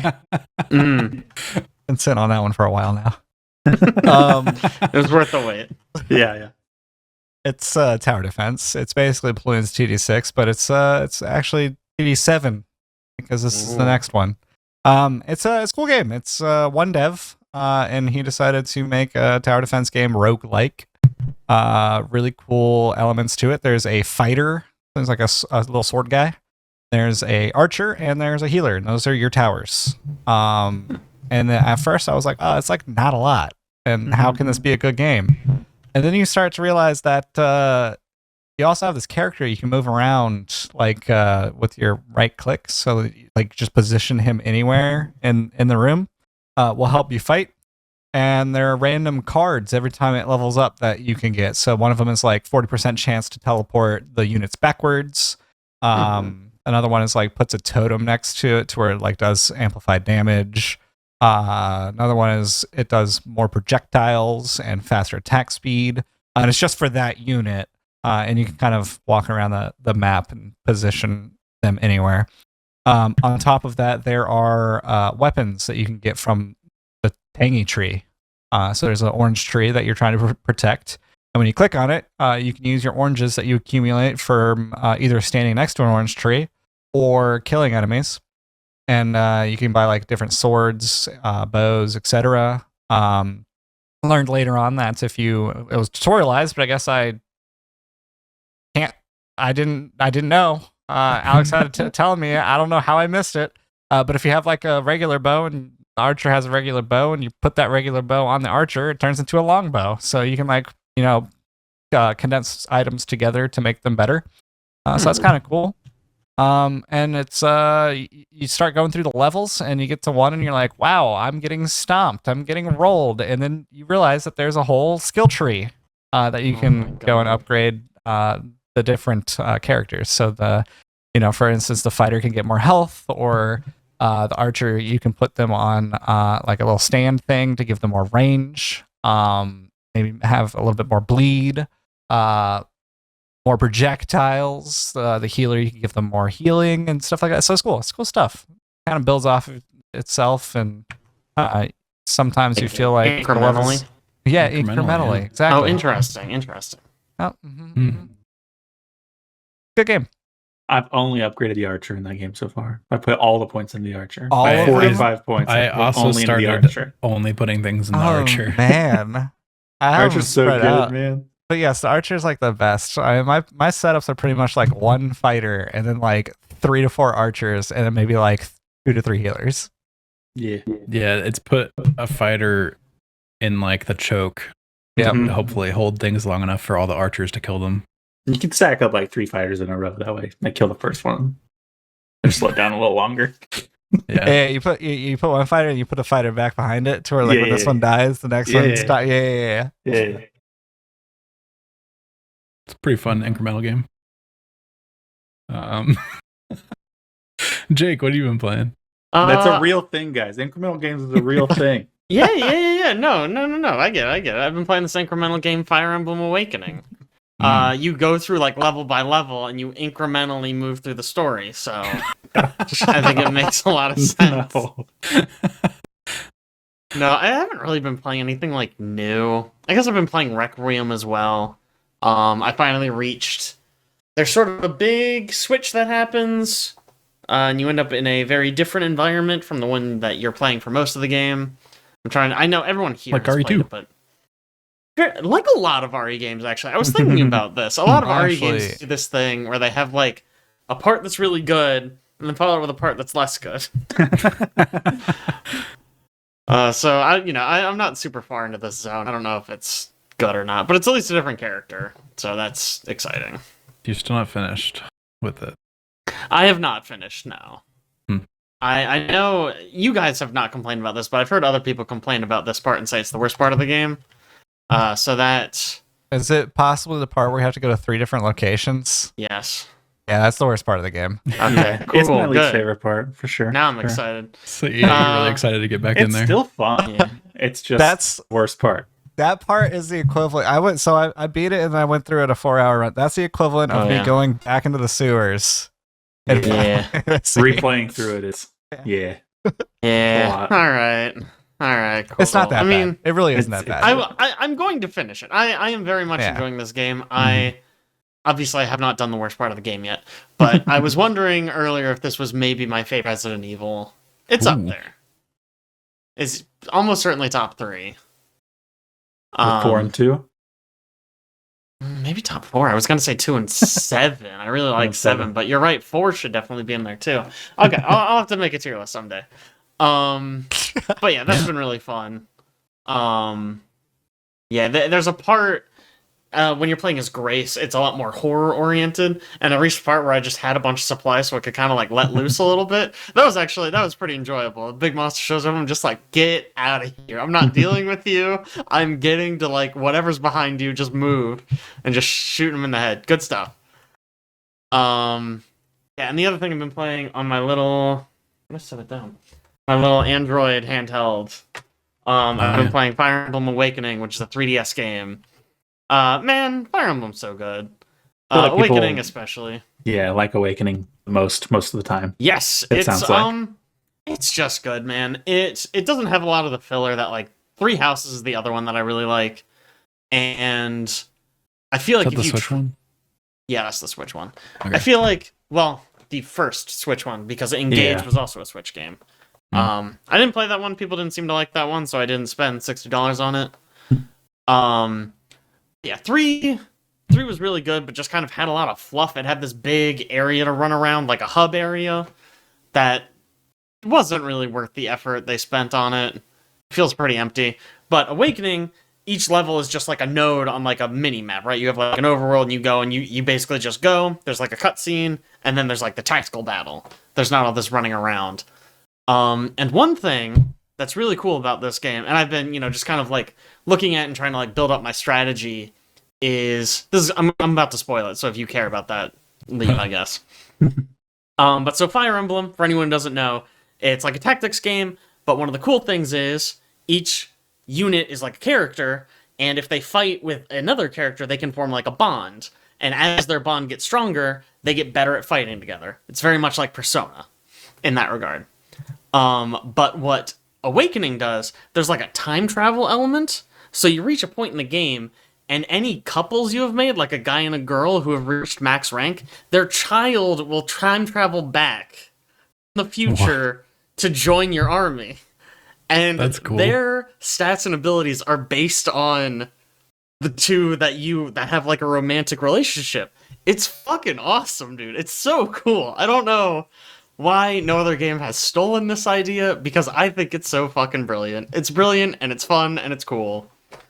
Yeah. No, so I've been enjoying getting back into that. I haven't reached that part of the game yet. It's like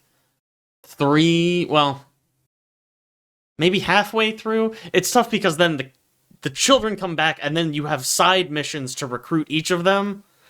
But they're all optional, so it's probably like 3/4 of the way through the game. But if you recruit all of them, which like why the fuck wouldn't you? It's probably only like half. Mm-hmm.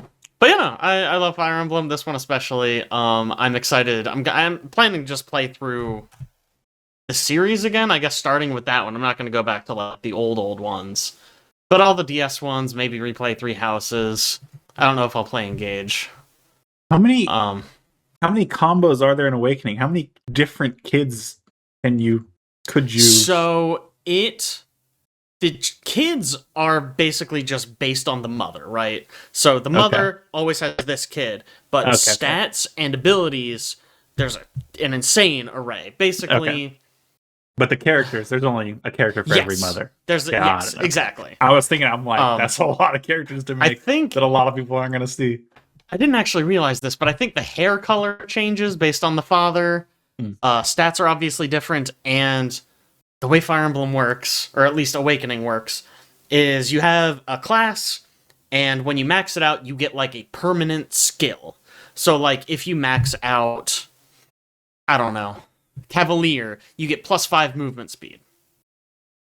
And so that's like a skill, and you can equip a certain number of them. And the way the children inherit it is your last skill on both the mother and the father, the child gets both. Dang. So you can like, I did a run years and years and years ago where I basically like min-maxed it. Mhm. There's a female-only unit, a Wyvern Rider, and they have an ability called Gale Force. And what it is if you kill a unit, you get another turn. And I basically like went through, did a ton of grinding, and got every female unit to be Wyvern Riders, get that ability, pass it on to their children, and just had an army of superpowered children. Wow. Mwah. Amazing. Beautiful. Definitely not worth it. Definitely took way too much time.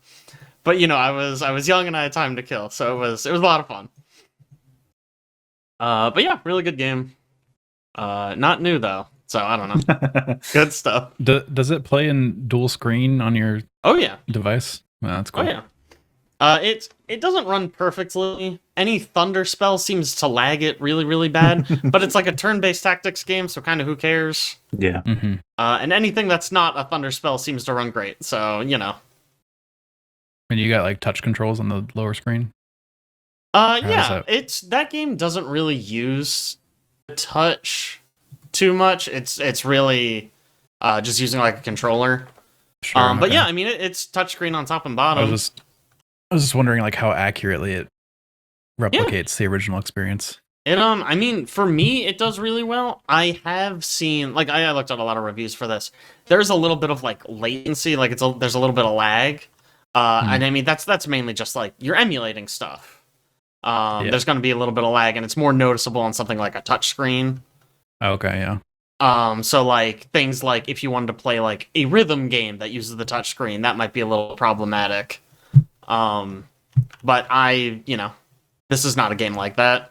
And I was not really playing a lot of games like that, so it's perfect for me. Cool.